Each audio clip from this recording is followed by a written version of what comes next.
أعوذ بالله من الشيطان الرجيم بسم الله الرحمن الرحيم وكأي من آية في السماوات والأرض يمرون عليها وهم عنها معرضون وما يؤمن أكثرهم بالله إلا وهم مشركون. یوسف کی آیت نمبر 105 ہے. بسم اللہ الرحمن الرحیم. وَكَأَيٍّ مِّنْ آيَاتٍ فِي السَّمَاوَاتِ وَالْأَرْضِ يَمُرُّونَ عَلَيْهَا وَهُمْ عَنْهَا مُعْرِضُونَ. خداوند تعالیٰ سورہ یوسف میں ارشاد فرماتا ہے کہ بہت ساری دنیا میں نشانیاں اور آیات ہیں زمین و آسمان میں، لیکن لوگ ان کی طرف توجہ نہیں دیتے اور ان سے روگردانی کرتے ہیں. یعنی لوگوں کے ارد گرد یہ نشانیاں ہیں کہ اللہ کا وجود ہے، اس کی طاقت ہے، وہ علی کل شیء قدیر ہے، لیکن وہ اس کی طرف توجہ نہیں دیتے. وَكَأَيٍّ مِّنْ آیات، بہت ساری نشانیاں ہیں زمین و آسمان میں. یعنی خود انسان کا وجود ایک نشانی ہے. کتنے پیچیدہ سسٹم ہے اس میں، ڈاکٹر صاحب بہتر بتا سکتے ہیں کہ اس میں جو ہے ایک ہضم کا نظام ہے، سانس لینے کا نظام ہے، دل دھڑک رہا ہے، اور کئی ایسی پیچیدگیاں ہیں کہ بعض کا خود ڈاکٹر حضرات جو ہے وہ پریشان ہو جاتے ہیں. میں گیا تھا پچھلے دنوں اپنے ہارٹ کے ڈاکٹر کے پاس، تو کہنے لگا کہ اتنا سا لوتھڑا ہے یہ، لیکن ہر سال نئی چیز اس میں ہمیں ملتی ہے اور نئی چیز دریافت ہوتی ہے، اور نئی بیماری، نئی موومنٹ اس کی ہمیں پتہ چلتی ہے، اور نئے زاویے کا پتہ چلتا ہے ہمیں. یعنی اس سے پتہ چلتا ہے کہ خداوند تعالیٰ کوئی ذات ہے جس نے اسے بنایا ہے. ایک چھوٹا سا ہارٹ ہے، اس میں ایک پوری دنیا ہے. ایک چھوٹا سا دل ہے، اس میں پوری دنیا کے سسٹم جو ہے وہ چھپے ہوئے ہیں. دیکھیں چھوٹی سی مکھی ہے، وہ ایک مکھی ہے، وہ اڑ رہی ہے، وہ ان کے یہاں جو ہے وہ زاد و ولد ہوتا ہے، تولید مثل ہوتی ہے، اس کی افزائش نسل ہوتی ہے، اور وہ اڑتی ہے، لیکن اس کو پائلٹ کی ضرورت نہیں. آپ کے اتنا بڑا جہاز ہے، لیکن اس میں حس یا اس قسم کا سینسٹیوٹی نہیں پائی جاتی جتنی ایک مکھی میں پائی جاتی ہے. وہ کس طرح پرواز کرتی ہے، کس طرح چلتی ہے، کس طرح جو ہے وہ اپنی پرواز کو لو رکھتی ہے، یہ ساری چیزیں اللہ کی نشانیاں ہیں. لیکن یہ ہے نشانی تب انسان کو فائدہ دے سکتی ہے جب آپ اس کی طرف توجہ کریں. اور یہ جو ہے کائنات میں ضرورت نہیں ہے کسی اور چیز کو باہر سے آپ دلیل لائیں اللہ کے وجود کے لیے. اللہ کے وجود کے لیے خود یہ کائنات ایک دلیل ہے. ایک چھوٹے سے جانور کو لیں، ایک بڑے جانور کو لیں، اپنے ارد گرد کے ماحول کو لیں، یہ جو درخت ہیں، پھول ہیں، پتے ہیں، ان میں سے ایک چیز پر فوکس آپ کریں تو آپ کو پتہ چل جائے گا کوئی ہستی ہے جس نے اس کو بنایا ہے. یہ آیات بتا رہی ہے وہ کائین من آیاتن فی السماوات، بہت ساری نشانی، یعنی ایک نہیں ہے، دو نہیں ہے، بے شمار نشانی ہیں. اور یہی آیت بتا رہی ہے کہ وہ لوگ جو کہ توجہ نہیں کرتے، جو خدائی نہیں ہے، خدا کی طرف نہیں جاتے، اتنی نشانیاں ہونے کے باوجود بھی وہ اس کی طرف توجہ نہیں دے رہے. یعنی اس کا مطلب یہ ہے کہ خدا کو ڈھونڈنے کے لیے ایمان کو ہونا ضروری ہے. آپ کے اندر ایمان ہوگا تو چھوٹی سی نشانی آپ کے لیے دلیل بن جائے گی، لیکن اگر آپ کے اندر ایمان نہیں ہے، تقوی نہیں ہے، خدائی پہلو آپ کے اندر نہیں پایا جاتا، تو اتنی بڑی بڑی نشانی کو بھی آپ اگنور کریں گے.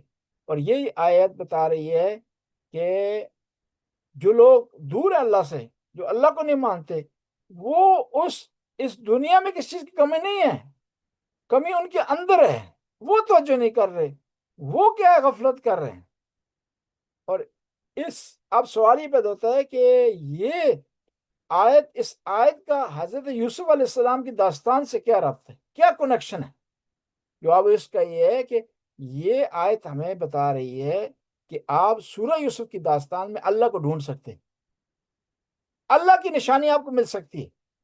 جس طرح پوری کائنات میں اللہ کی نشانی ہے، اس طرح یوسف علیہ السلام کی داستان میں اللہ کی نشانی ہے کہ بھائیوں نے کیا سوچا، اللہ نے کیا انتظام کیا، وہ کس طرح کنویں میں گرے، اللہ نے کیسے انہیں نکالا،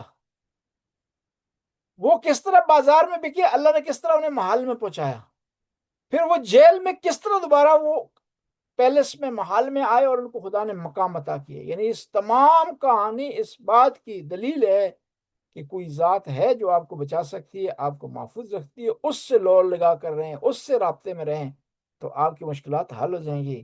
اگر اس کو اگنور کریں گے، اس کو فالو نہیں کریں گے، تو دنیا کی کتنی طاقت آپ کے پاس کیوں نہ ہو، کتنے پیسے کیوں نہ ہو، کتنی آپ کے پاس ایبلٹی کیوں نہ ہو، کتنا بڑا منصب آپ کے پاس نہ ہو، تو امکان ہے کہ آپ مشکلات کے شکار ہو جائیں، امکان ہے کہ آپ جو ہے وہ گرفتار ہو جائیں ایسی مشکلات میں جس سے نکلنا آپ کے لیے مشکل ہو جائے۔ لیکن اللہ سے لو لگا کر کے آپ مشکل سے مشکل گھڑی کو حل کر سکتے ہیں، مشکل سے مشکل اپنے معاملات کو ٹھیک کر سکتے ہیں۔ وما يؤمن اکثرهم باللہ الا هم مشرکون، بہت سارے ایسے لوگ ہیں جو ظاہری طور پر اللہ پر ایمان لاتے ہیں لیکن وہ شرک کر رہے ہوتے ہیں۔ اب سوال ہی پیدا ہوتا ہے کہ مومن اور شرک یہ کیسے ہو سکتا ہے؟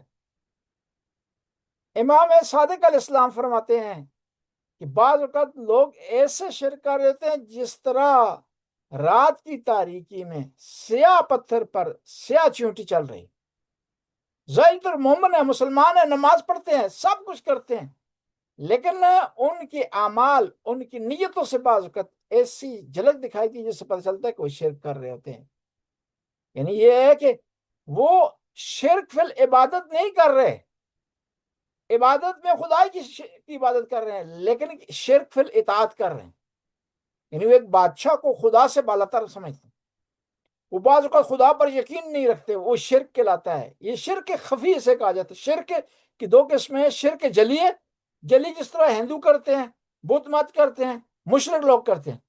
خفی یہ ہے کہ ایک مسلمان ہے لیکن وہ اللہ پر یقین نہیں رکھتا، ظاہری طور پر کہتا ہے میں یقین رکھتا ہوں، لیکن جب مشکل پیش آتی ہے تو پریشان ہونا شروع ہو جاتا ہے، ٹینشن کا شکار ہو جاتا ہے، ایسے محسوس ہو رہا ہے کہ وہ سمجھ رہا ہے ساری دنیا ہی سب کچھ ہے، اللہ تعالیٰ کی ذات کچھ بھی نہیں ہے اس معاملے میں۔ تو اس قسم کے لوگ کیا ہے، وہ شرک کر رہے ہوتے ہیں۔ تو اس لیے آئمہ اطہار نے فرمایا ہے کہ ہمیں توجہ کرنی چاہیے کہ کہیں ہماری زندگی میں شرک تو نہیں ہے۔ خود مادیت پرستی، اللہ پر توکل نہ کرنا، ساری چیزوں کو دنیا میں خلاصہ سمجھنا، یہ ایک قسم کا شرک ہے، یعنی اللہ کے علاوہ مانگ رہے۔ لیکن اس کے مقابلے میں اگر آپ پنجتن پاک کو، آل بیت کو وسیلہ قرار دیتے ہیں، وہ شرک نہیں ہے بلکہ اس کی توسیع، اس کے بارے میں وہ ریکمنڈڈ ہے، اس کے بارے میں آئمہ اطہار نے نصیحت فرمائی ہے، اس کے بارے میں آئمہ اطہار نے ہمیں تاکید کی ہے۔ اور پھر ایک اور بعض روایات میں پتہ چلتا ہے کہ شرک سے مراد یہ ہے کہ شرک پھر نعمت ہے۔ وہ کس طرح شرک پھر نعمت کہ انسان عبادت خدا کی بجا لا رہا ہے، لیکن نعمتوں کے حصول میں بعض اوقات کہتا ہے کہ یہ جو نعمتیں مجھے ملی ہیں فلاں آدمی کی طرف سے ملی، ٹوٹلی یہ کہتا ہے، اللہ کو اس میں دخیل نہیں سمجھتا۔ تو یہ بھی ایک قسم کا شرک ہے، یعنی وہ یہ کہتا ہے کہ مجھے سب کچھ جو ملا ہے نا فلاں آدمی نے دیا ہے، میرے فلاں دوست نے دیا ہے، میرے فلاں گاؤں والے نے دیا ہے، میرے فلاں کولیگ نے مجھے دیا ہے، حالانکہ وہ آدمی وسیلہ بنا ہے، دینے والا خدا ہے۔ اگر ٹوٹلی انسان کہے کہ فلاں آدمی نے میرا ایسا کام کیا اور مجھے سب کچھ اس کی طرف سے ملا ہے، تو کیا ہے، یہ شرک کہلائے گا۔ پس انسان کو اس قسم کے شرک سے بچنا چاہیے، شرک سے اجتناب کرنا چاہیے۔ اگر اس میں مبتلا ہوگا، یہ شرک خفی ہے، بعض کا جلی میں تبدیل ہو جائے گا، انسان ٹوٹلی خدا کا، معاد کا، قیامت کا، نبوت کا انکار کر بیٹھے گا، کیونکہ شرک میں جو ہے وہ مبتلا ہے۔ اور یہ لوگ جو کہ اس قسم کے شرک میں مبتلا ہوتے ہیں اور بعد میں جو ہے شرک کو، خفی کو جلی میں تبدیل کر دیتے ہیں، یہی ہوتے ہیں کہ ایک ایسا پوائنٹ آتا ہے خودکشی کا ارتکاب کرتے ہیں، خودکشی کے مرتکب ہوتے ہیں۔ کیوں؟ کہ اس دنیا کو سب کچھ سمجھ رہے ہوتے ہیں، وہ سمجھتے ہیں بس دنیا ختم ہوگی، اب میری مشکلات کا حل ہونے والا نہیں ہے، کوئی خدا ہے نہیں جو میری مدد کرے، جو میرے لیے آسرا بنے، جو میرے لیے سہارا بنے، تو کیا ہے، خودکشی کی طرف وہ آگے بڑھتے ہیں، اور ان کی دنیا ان کی ساری زندگی اس دنیا میں خلاصہ ہوتی ہے، ماورا اس دنیا میں کس چیز کو اوپر عقیدہ نہیں رکھتے، اور جب یہ دنیا ڈوبتی ہوئی دیکھتے ہیں تو اپنے آپ کو ڈبو دیتے ہیں۔ اور یہاں پر اسی چیز کو مد نظر رکھتے ہوئے آیات کا مجموعے کی طرف آپ نگاہ دوڑائیں تو پتہ چلتا ہے کہ وہ لوگ جو کہ خالص مومن ہیں، جن کی زندگی میں شرک نہیں ہے، ان کے اعمال کس طرح ہیں۔ جب خدا کے راستے میں خرچ کرتے ہیں تو کیا لا نرید منکم جزاء ولا شکورا، وہ سورہ انسان میں ہم جس آدمی کی مدد کرتے ہیں، انفاق کرتے ہیں، اس کو دیتے ہیں، وہاں پر کہتے ہیں کہ تم سے ہم شکر کی توقع نہیں رکھتے اور نہ ہی کسی اجر کی توقع کرتے ہیں، بلکہ یہ کام ہم نے اللہ تعالی کے لیے کیا ہے۔ حدیث میں ہے کہ اگر آدمی کسی غریب کو دیتا ہے نا پیسے، اور یہ توقع رکھتا ہے کہ غریب شکریہ اس کا ادا کرے، یہ کل اس کے کام آئے، یا اس کو ڈانٹتا ہے، یا اس کو حقیر سمجھتا ہے، یا اس پر دباؤ ڈالتا ہے، تو کہتے ہیں کہ یہ انفاق قبول نہیں ہوگا۔ یہ انفاق نہیں ہے، بلکہ ایک قسم کا شرک ہے کہ وہ خدا کے لیے نہیں کر رہا، بلکہ کیا ہے، اپنی تسکین کے لیے کر رہا ہے، اپنی ذاتی غرض کے لیے ایسا کام کر رہا ہے۔ اور پھر یہی لوگ کیا کرتے ہیں، عبادت خالص انجام دیتے ہیں۔ یہی مومن جن کی زندگی میں شرک نہیں ہوتا، ولا یشرک بعبادت رب ہی احدا، کہ یہ اپنے پروردگار کی عبادت میں کسی کو شریک ٹھہراتے نہیں ہیں یہ مومن۔ اور جب تبلیغ کرتے ہیں خدا کے راستے میں، خطابت کرتے ہیں، خدا کا پیغام لوگوں تک پہنچاتے ہیں، ان اجری الا علی اللہ، تو وہ پھر لوگوں سے توقع نہیں کرتے، لوگوں سے ڈیمانڈ نہیں کرتے۔ کئی دفعہ صحابہ کرام پیغمبر کی خدمت میں حاضر ہوئے، آ کر کہا کہ یا رسول اللہ، آپ نے ہمارے لیے بڑی پریشانیاں کاٹی ہیں، ہجرت برداشت کی آپ نے، اپنے عزیز و اقارب آپ کے اس راستے میں شہید ہو گئے ہیں، ہمیں ہدایت دینے کے لیے، ہمیں راستہ دکھانے کے لیے، تو آپ کیا کریں، ہم سے کوئی اجر مانگیں۔ تو پیغمبر نے کئی دفعہ کہہ دیا کہ میں نے آپ سے کوئی اجر نہیں لینا، میں نے خدا کے لیے کیے۔ پھر آخر میں جب لوگوں نے زیادہ اصرار کیا تو پھر قرآن کی آیت نازل ہوئی، قل لا اسألکم علیہ اجرا الا المودۃ فی القربى، کہ میں تم سے کوئی اجر نہیں مانگتا، صرف یہ ہے کہ تم میرے اہل بیت سے محبت کرو، ان کی پیروی کرو، ان سے علاقہ مندی کا، ان سے پیار و محبت کا اظہار کرو۔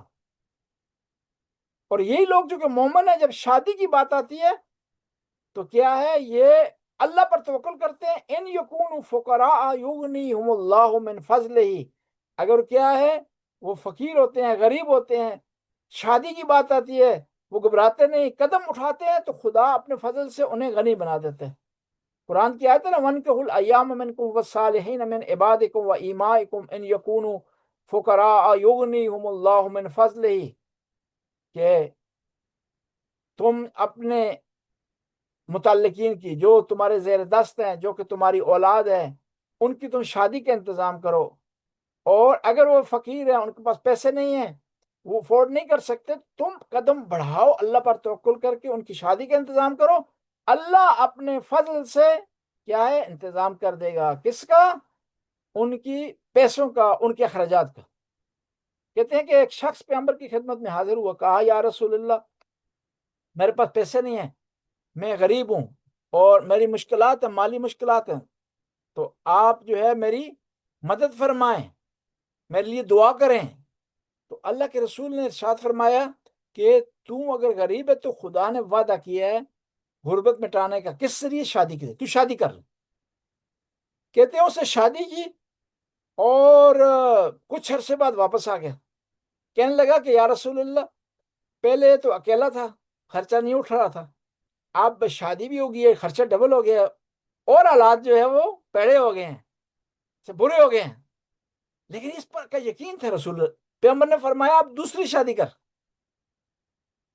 کہ شاید تیری قسمت کھل جائے۔ کہتے ہیں اس نے دوسری شادی کی تو پھر اس کے بعد اس کے حالات جو ہے وہ بہتر ہو گئے۔ اللہ کے رسول کی بارگاہ میں آیا، آ کر کے اس نے شکریہ ادا کیا اور خدا کا شکر ادا کیا۔ اور پھر یہ جو مومن لوگ ہیں، یہ شرک سے پرہیز کرتے ہیں، یہ جب لوگوں سے ڈیل کرتے ہیں تو لوگوں پر توکل نہیں کرتے، قل اللہ ثم ذرہم، وہ اللہ پر اعتماد کرتے ہیں، لوگوں پر اعتماد نہیں کرتے۔ لوگوں سے مدد لینی چاہیے، لوگوں کے ساتھ تعاون کرنا چاہیے، لوگوں سے میل جول رکھنا چاہیے، لیکن لوگوں کو خدا نہیں سمجھنا چاہیے۔ اپنی تمام توقع لوگوں پر جو ہے وہ نہیں رکھنی چاہیے، کیونکہ لوگ خود محتاج ہیں، وہ آپ کو کیا دے سکتے۔ وہ خود گداگر ہیں، آپ کو کیا دے سکتے ہیں؟ ان کے پاس جو ہے بھی خدا کا دیا ہوا ہے۔ اور پھر دیکھیں نا، لوگوں سے مانگے تو لوگ آپ پریشان ہو جاتے ہیں، آپ کو عزت نہیں دیتے ہیں، ان کی نگاہوں میں گر جاتے ہیں، لیکن خدا اتنا کریم ہے، اس سے جتنا مانگے اتنا ہی خوش ہوتا ہے۔ جو نہیں مانگتا اس سے ناراض ہے وہ۔ عجیب ہستی ہے، جو نہیں مانگتا، جو درخواست نہیں کرتا، دعا نہیں کرتا، اس سے ناراض ہوتا ہے۔ کہتے ہیں جو آدمی نماز پڑھتا ہے نا اور دعا نہیں کرتا غرور کی وجہ سے، تو خدا فرشتوں کو کہتا ہے کہ اس کی نماز اس کے منہ پر مار دو، کہ اس نے میرے لیے نہیں پڑھی۔ یہ نماز پڑھنے کے باوجود بھی جب غرور کر رہا ہے تو ایسے بندے کی مجھے ضرورت نہیں ہے۔ اور یہ جو مومن لوگ ہیں، خالص لوگ ہیں، یہ جب جنگ کرتے ہیں خدا کے لیے دشمن خدا سے، وَلَا يَخْشُونَ أَحَدًا إِلَّا اللَّهَ، تو یہ کسی سے نہیں ڈرتے، صرف اللہ سے ڈرتے ہیں۔ اور اللہ سے ڈرنے کی وجہ سے کیا یہ میدان میں ڈٹے رہتے ہیں اور پیچھے نہیں ہٹتے اور بھاگتے نہیں ہیں میدان سے، کیونکہ ان کو اللہ پر یقین ہوتا ہے۔ اور پھر ایک اور یہ ہے کہ یہ جو لوگ ہیں اللہ سے محبت کرنے والے ہیں، شرک سے جو پرہیز کرتے ہیں، ان کی محبت کس سے ہوتی ہے؟ قرآن کہتا ہے والذین اشد حبا للہ، یہ وہ لوگ ہیں صرف اللہ سے محبت کرتے ہیں، اور جو چیزیں اللہ سے جڑی ہوئی ہیں۔ اگر دو چیزوں کو انسان معیار بنا لے نا، کہ اس کی محبت بھی اللہ کے لیے ہو، اس کا غصہ بھی اللہ کے لیے ہو، دنیا بھی اس کی ٹھیک ہو جائے گی، آخرت بھی ایسی۔ یعنی جو چیزیں اللہ سے جڑی ہیں ان سے محبت کرے، اور جو چیزیں اللہ سے دور کرتی ہیں ان سے انسان دوری اختیار کرے، تو سارے معاملات آپ کے حل ہو جائیں گے۔ آپ اگر کام کریں گے نا تو اس نیت سے کریں کہ خدا نے حکم دیا ہے کام کرنے کا، حلال رزق کمانے کا، تگدو کرنے کا، اسٹرگل کرنے کا، تو کیا ہے یہ کام آپ کے لیے برکت کا باعث بھی بنے گا، یہ کام آپ کے لیے عبادت کا سبب بنے گا، یہ کام آپ کو پروان بھی چڑھائے گا، یہ کام آپ کے لیے ترقی کا باعث بھی بنے گا۔ یعنی صرف نیت کا فرق ہے، کام آپ بھی کر رہے ہیں، آپ کا کولیگ بھی کر رہے ہیں، آپ ایک مریض کو دیکھ رہے ہیں تو اس نیت سے دیکھیں کہ خدا کی مخلوق ہے، خدا کا بندہ ہے، ٹھیک ہے مجھے اس کے کام کے پیسے مل رہے ہیں، لیکن خدا نے حکم دیا ہے کہ جو لوگ محتاج ہیں، جو لوگ مشکلات کا شکار ہیں، جن کو ضرورت ہے ان کی مدد کی جائے، ان کا خیال رکھا جائے اور تھوڑی سی ایکسٹرا کیئر کر دی جائے، تو کیا ہے آپ کا کام بھی ہوا، آپ کو معاوضہ بھی ملا، ساتھ ساتھ آپ کی عبادت ہو۔ یعنی عبادت صرف یہ نہیں ہے کہ آپ وضو کریں، سجدہ، رکوع، سورہ حمد، یہ چیزیں بجا لائیں، بلکہ ہر کام آپ کا عبادت ہو سکتا ہے بشرطے کہ نیت ہو۔ ایک کام ہو سکتا ہے کہ وہ آپ کر رہے ہیں، آپ کی عبادت ہے، وہی کام دوسرا آدمی کر رہا ہے، ممکن ہے شرک ہو جائے، کام ایک ہے، سیم ہے، نیت کا فرق ہے۔ جس طرح سے سورہ یوسف نے میں آپ کے لیے بیان کیا تھا کہ زلیخا بھی دوڑی ہے دروازے کی طرف، یوسف بھی دوڑے ہیں دروازے کی طرف، ایک کی عبادت ہے، ایک کا گناہ ہے۔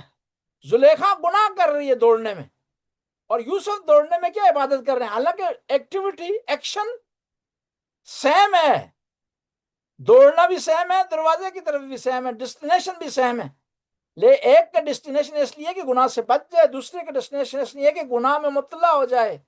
بس ایک آدمی، دو آدمی سیم کام کر رہے ہیں، صرف نیت کا خیال اگر رکھیں تو ایک کی عبادت شمار ہو سکتی ہے اور ایک کا جو ہے وہ گناہ شمار ہو سکتا ہے، ایک کا عبادت شمار ہو سکتی ہے، دوسرے کا شرک شمار ہو سکتا ہے۔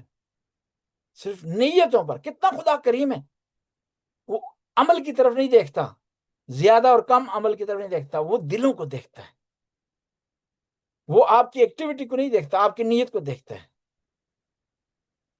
جب اس اتنی سہولت دی ہوئی تو ہم اس سہولت سے فائدہ اٹھائیں۔ بعض کو ایسا ہوتا ہے انسان بہت نیک کام کرتا ہے، نیت نہیں ہوتی تو اس کو زیادہ فائدہ حاصل نہیں ہوتا۔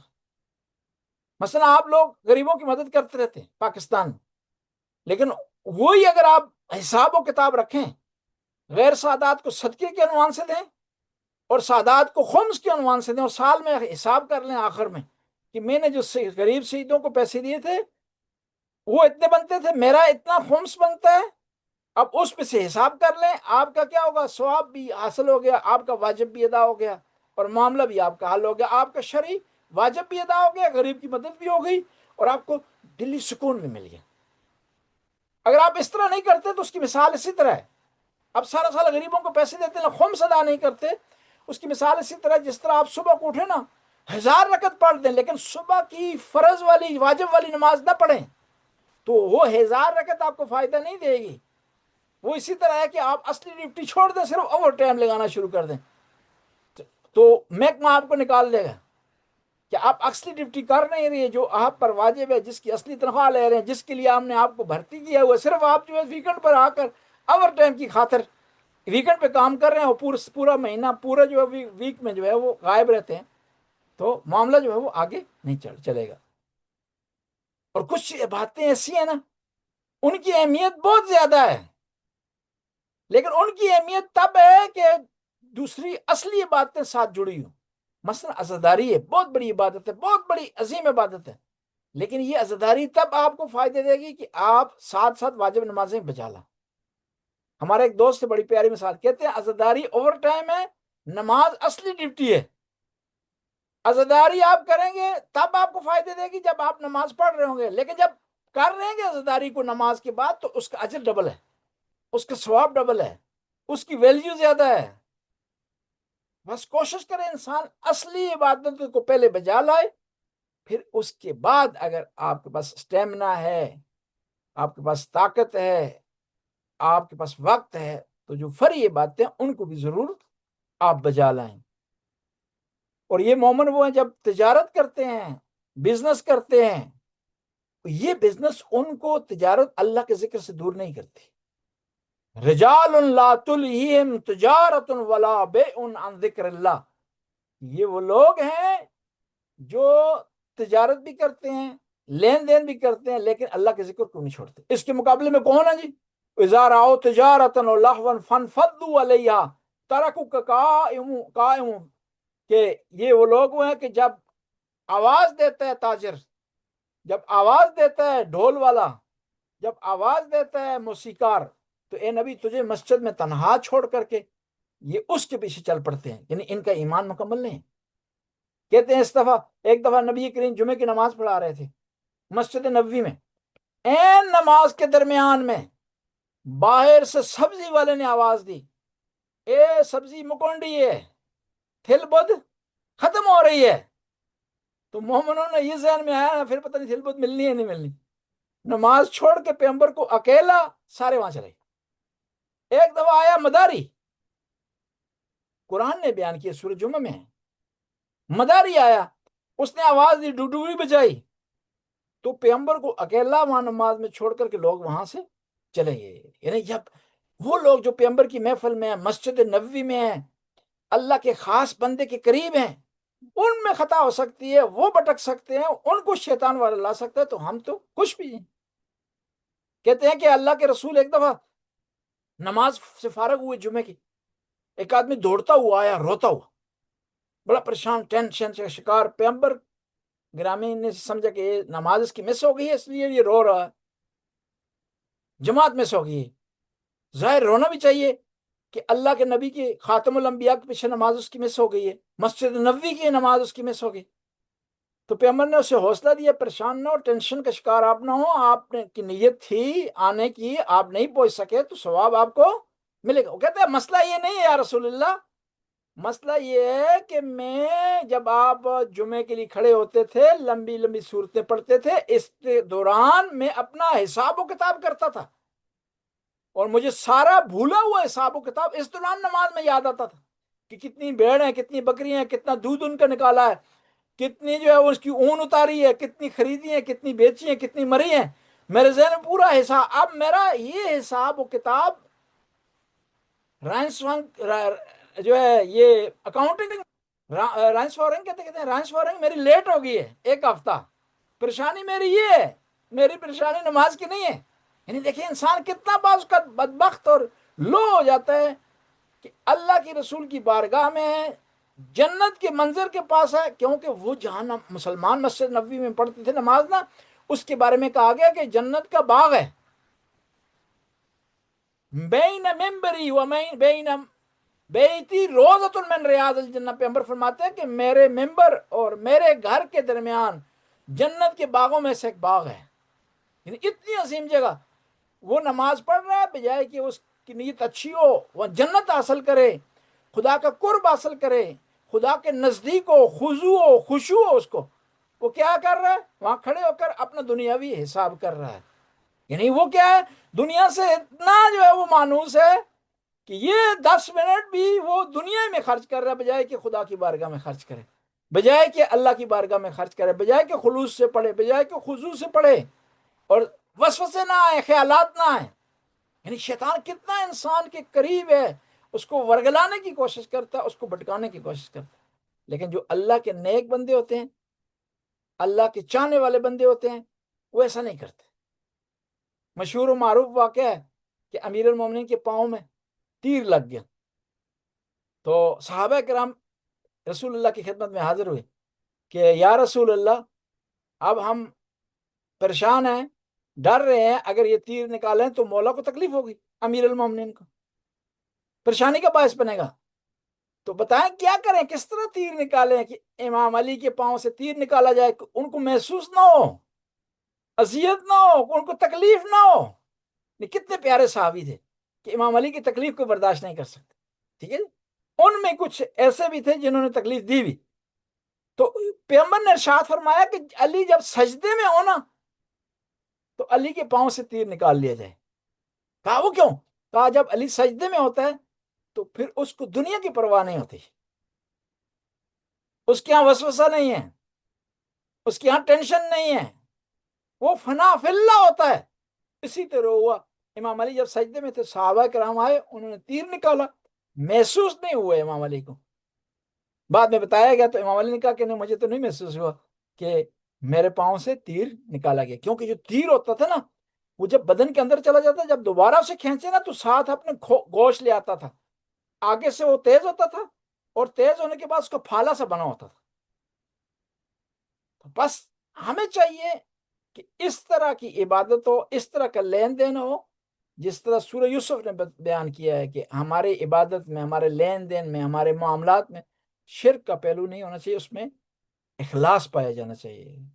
یہاں پر مکمل کرتے ہیں.